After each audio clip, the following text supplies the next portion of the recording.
going to record. It's recording now. Okay. I think we're live, Robert. Okay. Hey, hi. How are you? Well, this has been a long journey through technology to get here. So much so that the name under me is Alejandra, who has made this all possible because my computer we can't do it on. So, anyways, Your name is actually Robert. Oh yeah, I'm Robert. I'm Robert, and you're Bob, and this is Alejandra's computer. So she's totally not responsible for anything that we say.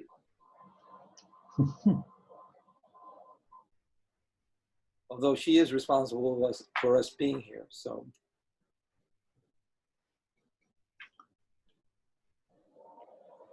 Okay, so do you have a few questions for me, or? Yeah. Well, why don't we just start? And Bob's book is about to come out, and we thought we would start maybe discussing it beforehand, and if this works out, then people will see this, and for me, it's a very exciting thing. I've read your book twice, and each time I just totally and absolutely caught into it. And it's you're a great storyteller, and the issues and the period that you're writing about was really kind of important, and had a lot of information that most people are unaware of. It takes place in Korea in 1967, and most of the focus at that point, particularly in this country, and of course in Vietnam, was the war there, the U.S. war on Vietnam. In the meantime, you had the U.S. military engaged in what it was in Korea, and that's where you had been stationed. Would you like to talk a little bit about the background for the piece, and give the name of the book, etc., and your name? Okay, my name is Robert Perron, and the name of the book is The Blue House Raid. But it covers a little bit more in that, more of that. It covers that whole time period and those events in Korea in the mid 1960s while the Vietnam War was going on. And for us soldiers who were in Korea, we actually felt a little lucky when we got that assignment because we were being sent there instead of Vietnam. But when we got to Korea, we found out, especially those of us who were in the 2nd Infantry and stationed on the DMZ, we found out that there was some activity in Korea also. And probably there were a series of border incidents along the DMZ, and probably the most egregious of them was the Blue House Raid, which was an attempt by a group of North Korean commandos to kill the president of South Korea. And so that's by way of a little bit more by way of background is the Blue House Raid took place in January of 1968, and around that same period, the USS Pueblo was also captured by the North Koreans. Most Americans will remember that, probably more than the Blue House Raid. And in that same month, the Tet Offensive started in Vietnam. So it was a pretty active month, in that area of the world.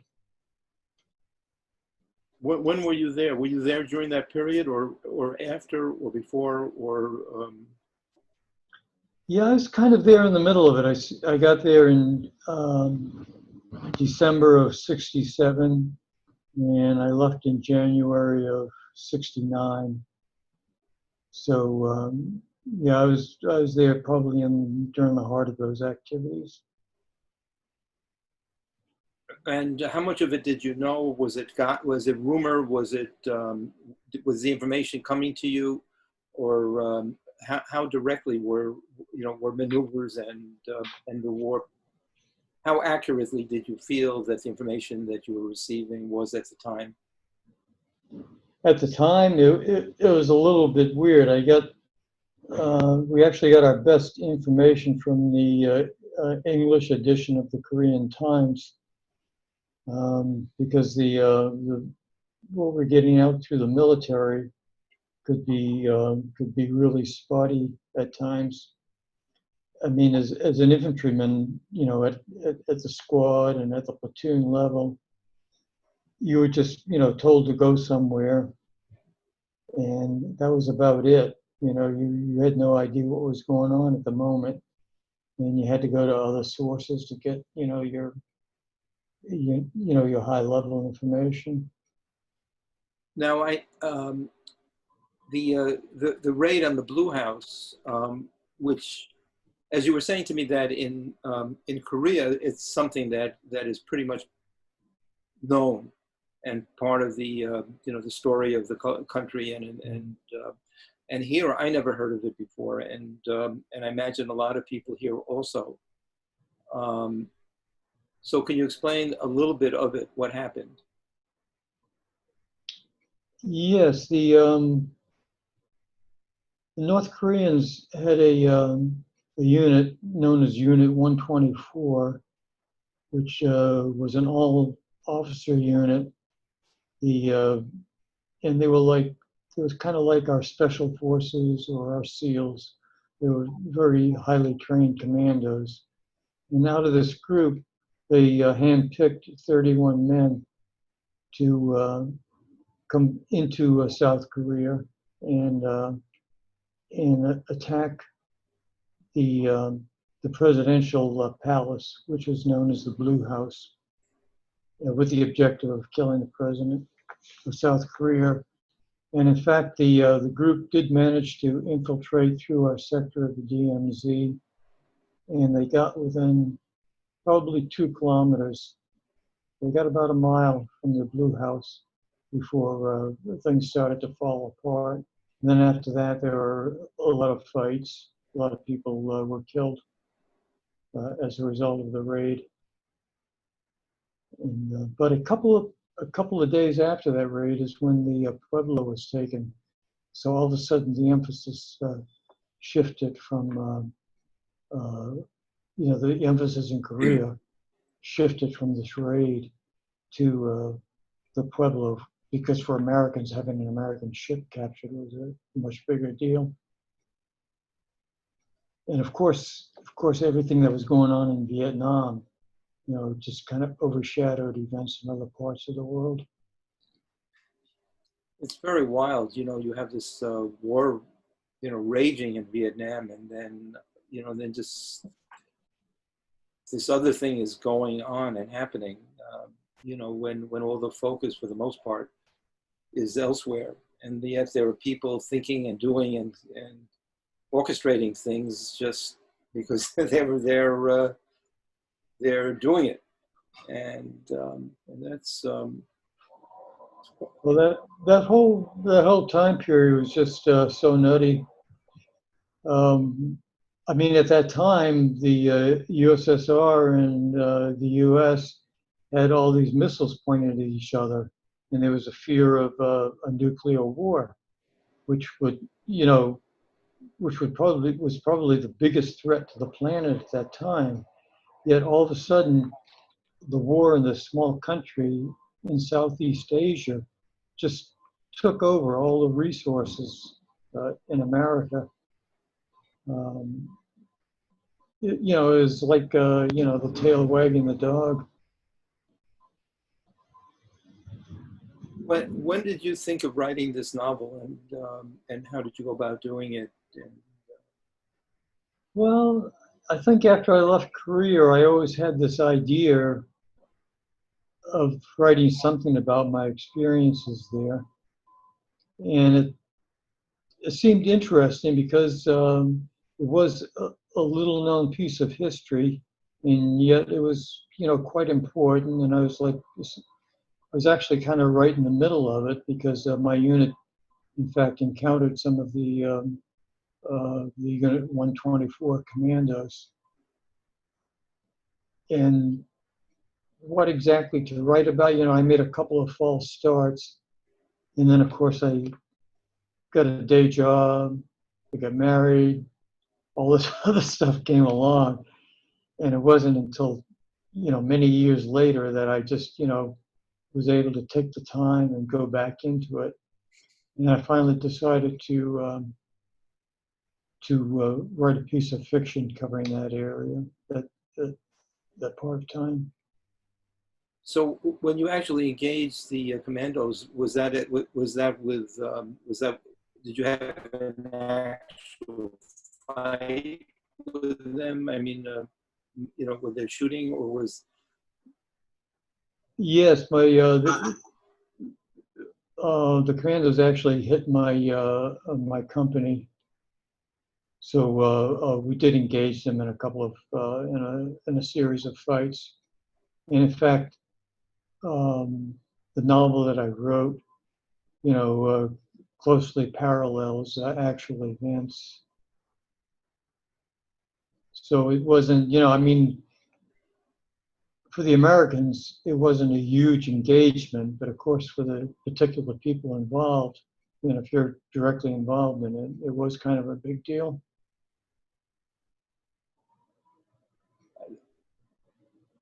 I think one aspects of the book, among many, was the relationship to the women who were who were there around the camps, who were trading sex, or the sex workers, or and the community among them. The relationships both with the soldiers and their relationships with each other as they were in a situation. I found that extremely interesting. Yeah, I mean, there's another area that was interesting. It was complex. I mean, every American base there had a town next to it with hundreds or sometimes thousands of working girls who were supplying sex for the GIs. But it wasn't like just a sort of straightforward situation of prostitution. The girls were quite friendly. In many cases, GIs married the girls from the towns. And then, of course, the girls had their own communities, of themselves, and there were a lot of girls there. So it was part of the GI experience there.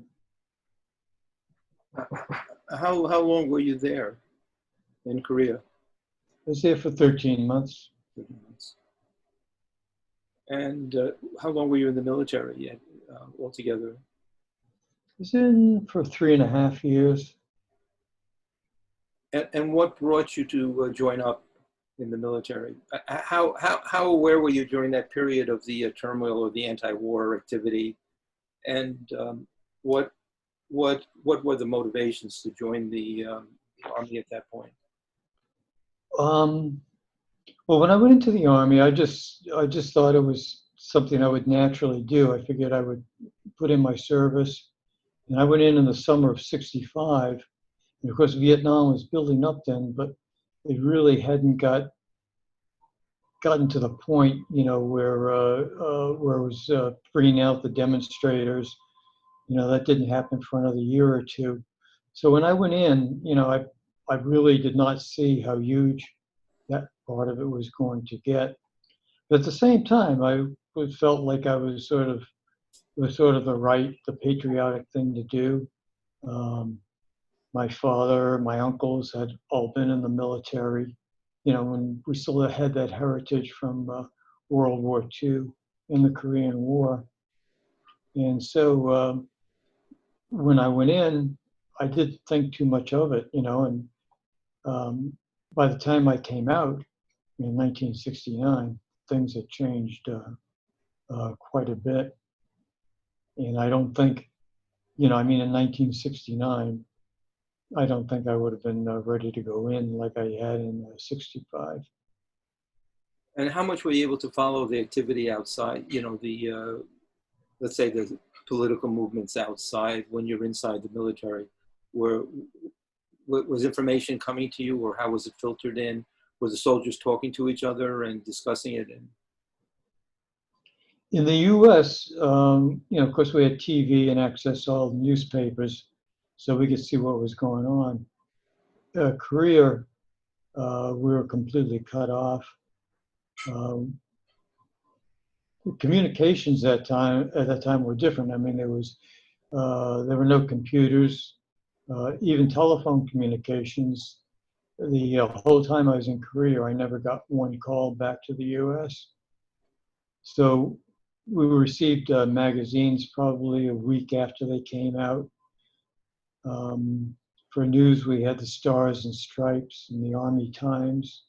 And of course, they filtered everything that came through there. And like I said before, probably our best source was the English edition of the Korean Times. So we didn't have from there, we knew stuff was going on, but we didn't have a really good view of what was going on in the U.S. nor in Vietnam. I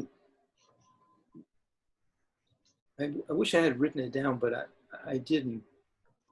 Well, you had the Blue House, and then there were a couple of other places where locations were called Blue, I think. Is there any kind of significant for Blue in Korea? Why is it a Blue House, the capital? Oh no, the only significance is the roof. The roof tiles were kind of on the blue side. Oh, so it was just something we referred to as the Blue House. Yes, yes. Yeah. And in fact, in Korea, I forget the exact name for it, but it's the Korean name is sort of more like Presidential Palace, rather than the Blue House. And also the Blue House raid in Korea is more commonly called the January 21st incident. And how is it remembered there? I mean, what is its kind of cultural significance or political, memory or significance to it? Yeah. Well, I was back there a couple of years ago, about 3 years ago.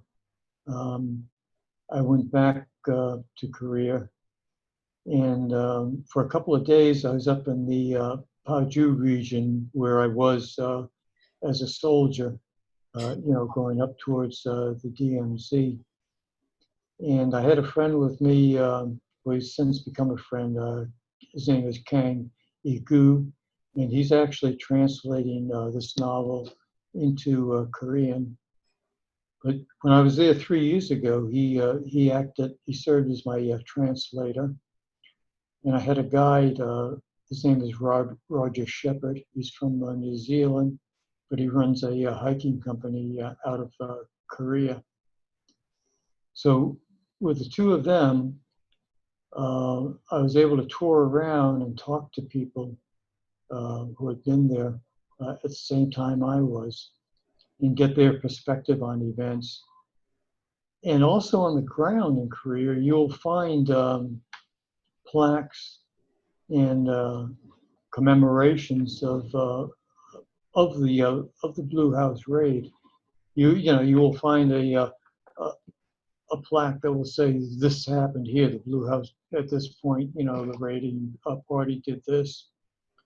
There are several statues along the way too. So it's quite neat. I mean, so in Korea, it's still well known. Something slipped out of my head.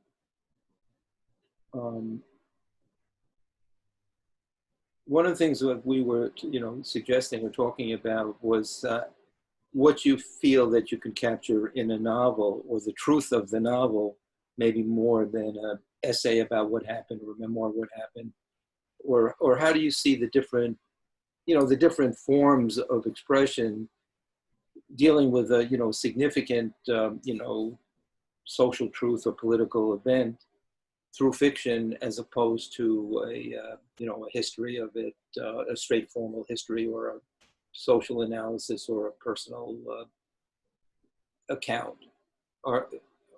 They're all different forms, and each one has a very real value. Yeah, yeah. I mean, I thought about this before. I could have written a memoir or what they call autofiction sometimes, just lightly fictionalizing the events, or a straightforward history.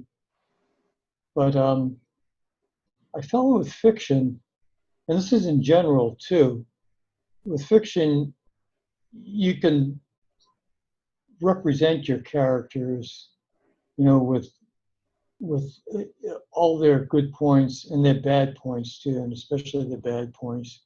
If you're writing like a memoir, there's a strong tendency to kind of gloss over your bad points, and so in fiction, you can create, in my view anyhow, you can create characters that really come closer to what the true people were like. Well, one of the things you touch on and really describe very interestingly is the relationship of citizens or ordinary people, both to the military and to the political situation. Did you have a lot of interactions with Koreans, who were just there working, living? I mean, at the end of the book, there really is a pretty powerful description of a Korean family and their relationship to the U.S. military, as well as just the U.S. presence, both in Korea, a kind of resentment, appreciation, anger, opportunity to take advantage of it, economically maybe, and some bitterness. And at least that's how I was reading it. Mm-hmm. And I found that extremely interesting, and it was really, and again, you really caught some really interesting dynamics and characters all throughout. But that one stays with me also. Yeah, I think your take on it is pretty accurate. In 1967 and 1968, the GIs in Korea had very close contact with the people there. Of course, there was their closest contact, of course, is with the working girls and the other Koreans in town who were catering or selling things to the GIs. But we also had, we saw people all the time as we were up and down the roads, maneuvering in the areas, and if not, socializing with them, we saw them at work. We saw them around their houses. We got a really good feel, like what was going on there. Afterwards, I did a fair amount of research, reading both fiction and nonfiction from that area to try to get more into the heads of the ordinary Koreans. And getting to the kind of nitty-gritty of the realities that we're in now, I mean, the release of the book was not supposed to coincide with a global pandemic, and how has this affected the how has it affected the launching of the book, and what plans do you have in order to make it available to people, celebrate the book both inside this, whatever we want to call this horror show we're part of right now, this kind of global nightmare, and hopefully this will pass. How do you see the trajectory of this emerging to the world of this wonderful book? Well, we had talked about this before, and it would really not be nice to have a physical launch party and try to get a few hundred people in the same room, but we know that's impossible now. So we're going to have to do a Zoom party or something similar. and I'm going to have to rely on email and other and social media to spread the word, which it seems to me, even without the pandemic, that a lot of our efforts are going that way anyhow. Everything seems to be going online. Yeah, I'm looking forward to actually being able to hold a copy of the book in hand. How is the translation going with the translator? Well, that's the other thing, which is really kind of amazing. It's being translated into Korean, and it's going to be interesting because the people in Korea will immediately know what the book's about. I mean, not know the details inside the book, but will know what the event is. And here, that's highly unlikely, except maybe soldiers who who had been there during that period, and I guess people who focus historians or something. But it's like an event that is known in Korea. So it's going to be interesting to see how people there respond and then how people here respond. Yeah, it will be very interesting to see how the English edition does versus the Korean edition. EGU has completed the translation, but a proofreader is going over it very carefully now. So I think we're a month or two away from completion. The release date for the English edition is October 1st. I suspect the Korean edition will trail it by a month or two.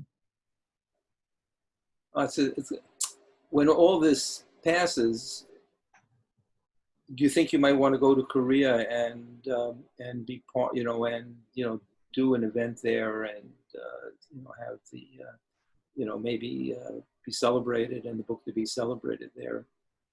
That would be very neat. Yes, I enjoyed when I was back there 3 years ago. I really enjoyed the trip, not only for the research I did there, but for the whole trip. We started off with a week-long hike in the southern part of Korea. It was a lot of fun. We spent a few days in Seoul, and then of course we went up to the Paju region near the DMZ. But it was very interesting. I would just love to get back there again. Do you speak any Korean? I say, oh. That's about it. I can say hello and a few other things. Yeah. And also, which was interesting in the book, there was one Korean soldier, or not exactly a soldier, but who was embedded with the group. Was that a common? Yes, we had soldiers from the Korean Army embedded in the American Army, and right down to the squad level. So every squad had one or two Koreans. They were known as Katusas, Korean augmentation to the U.S. Army. He also was an extremely interesting character, and again his relationship to the his relationship to the U.S. Army and the way he was seen, by the other soldiers and about the people like in the towns and it was very complex. There were very complex dynamics between the soldiers and the Koreans, because everything comes into it, power, race, sex, all that really gets stirred up together. Yeah, it was really, and all those things throughout the book were happening in terms of the different relationships and stuff like that. Where people were connecting, where they were clashing, where they couldn't even communicate. And there's, and also which was very interesting was the soldiers from the north, the commandos, and that you were writing about conditions there, about the the lives of the soldiers, and you know, who are going to be thrown into this mission, and and um, and the book is building up to a clash that you don't know how, you know, reading it, you don't know the outcome of the particular clash that's going to happen. And I thought you know, you caught the humanity of everyone, and the you know, and the fear, and the you know, and you know, and the indoctrination, and the and did you have any writing about the North Korean soldiers? Did you have, was that all imagination, or did you have any? Have you done anything from reading, or how did you imagine their you know, their state of mind and how they might be? Yeah, I really, you know, I really had to use my imagination Yeah. on the course because naturally, you know, I didn't really have access to the North Korean commandos. However, I did. There were a couple of interesting things that I was able to do when I was in Korea 3 years ago. I was able to interview for half a day uh, a South Korean man who was captured by the commandos and held for them for a while. No.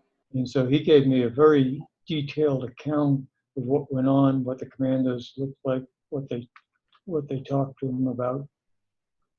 I also watched videos of the North Korean commander who was taken alive, and so I got some insight into what they were doing.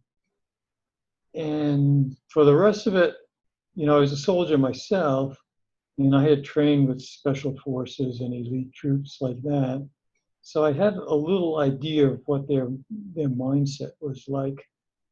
And, you know, when you come down to it, you know, all human beings are, you know, we're all kind of the same, you know, whether we're uh, Asian, African, Caucasian, or whatever, you know, and whether we're soldiers, civilians, whether we're Korean, North Korean soldiers, American soldiers. There were so many similarities, you know, many more similarities than differences. Well, I think you really caught, you know, you know, almost well, just the tragedy of events, you know, kind of pulling people along, you know, almost against, you know, just swept into the current of events where they don't have all that much to say or do, and they're, you know, and they're thrown into really gruesome situations, you know, not exactly against their will, but almost. And I mean, they have some say, but not much. And and I thought that was one of the really you know, compelling parts of the book, almost the inevitable of the forces just pushing towards pushing everyone towards some confrontation that was on some level totally absurd, and maybe inevitable, you know, inevitable given the dynamics that were happening, and you know, and where maybe something is happening that makes almost no sense, and yet it's a large event. I don't know. This is me talking in terms of responding to it, but it was. I think you just did a beautiful job with this book, and it was. And again, in addition to everything else, you're just a terrific storyteller. You know, so you know, you get really caught up in the energy and the dynamics and the tone of the story, and the people are, you know, the characters are really complex, interesting people, and yeah, it's quite something. I don't know if you have anything. Do you have the book available at all here to read a little section of it, or should we do that another time? Yeah, we'll do that in another video. Oh, okay. I think I will do a couple of short readings. Yeah, that would be terrific. I mean, you know, I think that would be terrific. And I would like to give a, when you were talking about the story, I do think I did a pretty good job on it. I would like to give a shout out to my publisher, the Art and Writer Press, and especially the editor there, Doyle Duke, who went over the manuscript. He did a really serviceable job on on getting that material together and in shape. Now the publisher is in Alabama. Yeah, they're down in I think Huntsville. Yeah, in Alabama. Well, one of the major characters is from Alabama. That's actually coincidental. Oh no, I know, but it's kind of cool. Yeah, and maybe that's why they decided to give my book a go. I don't know. No, but I was just kind of, I mean, he's a real interesting character. Yeah. And I mean, that's as good a reason as any. I mean, if you feel that there's a sense of Alabama and a really kind of almost existential feel for for that person's life and what was what he was and who he became, and when you were in the army, were there that many were people coming from so many different places in terms of the soldiers you were Oh yeah, soldiers came from everywhere. But I was stationed at Fort Benning for a year and a half, which is right on the border of Georgia and Alabama. So I got kind of a feel for that part of the country too. And I knew a number of soldiers who were from Alabama. Did you keep in touch with any of the soldiers you served with over the years? No, not to the present day. No. Yeah, that's interesting. Such an intense relationships, and then people get dispersed. They are very intense, but they're short. Yeah. Because you keep moving around. When did you start thinking of what kind of write? Have you been always doing this kind of writing, or you were doing some technical writing for a while? Were you making a living doing that? Yeah, I made my living as a technical writer in the computer industry. So it wasn't until about like 7 years ago that I just I got into writing fiction, and I mean the impetus was I wanted to write this story, but to get into fiction, I started going in and writing short stories to try to get a little, some craftsmanship built up. Well, you've written quite a few short stories. Yeah, I've had like probably over 20 published right now. Yeah.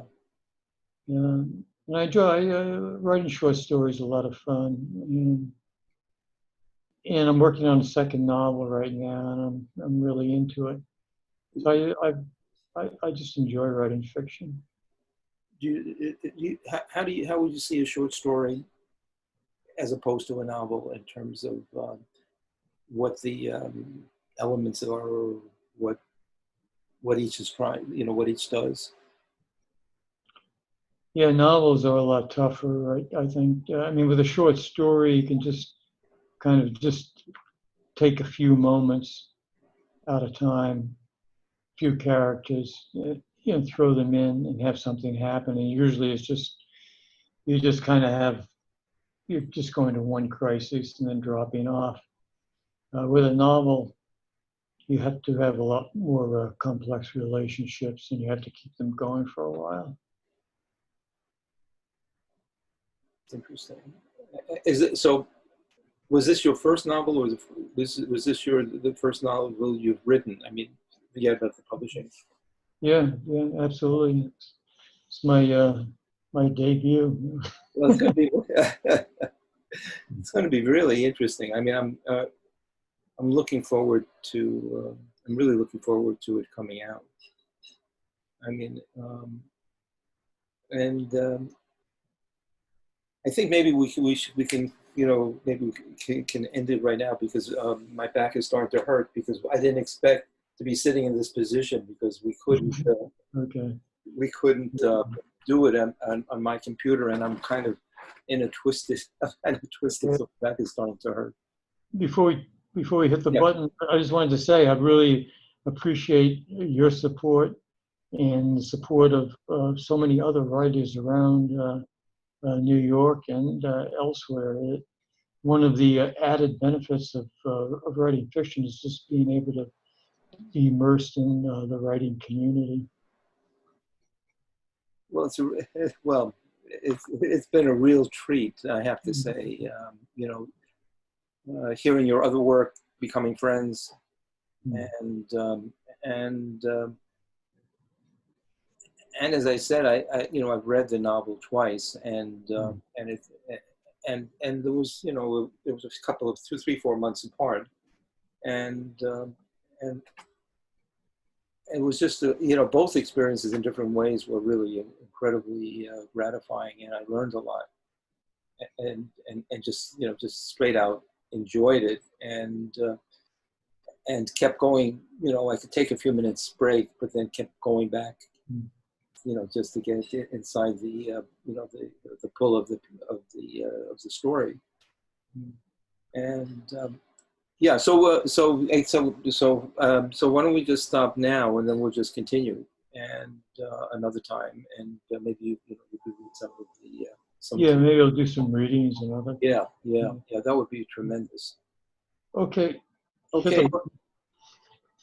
And remember, this is Alejandra's computer, so the name under that is me, and again, she's not responsible for anything that has transpired except allowing her to use her computer since somehow mine was just not able to figure out how to get the sound from my end. Well, listen, Bob, congratulations. This is just a tremendous achievement and a really wonderful time where this is going to get launched into the world. And people will have a chance to read and experience the book. Okay, and thanks for the interview. Okay, take care. Yep. Oh, I have to get up. Are you still recording? Yeah. Well, how do I not record it? 1 second. Is there Alejandra, how do we close this now that we? Okay, our tech expert is coming from the other room. Okay, so you'll probably have to edit this. Yeah. Why don't you come on? Why don't you come on? We might as well know who the genius behind this. Tech support, yeah. Okay, so what do you need? To stop the record? Just stop the recording.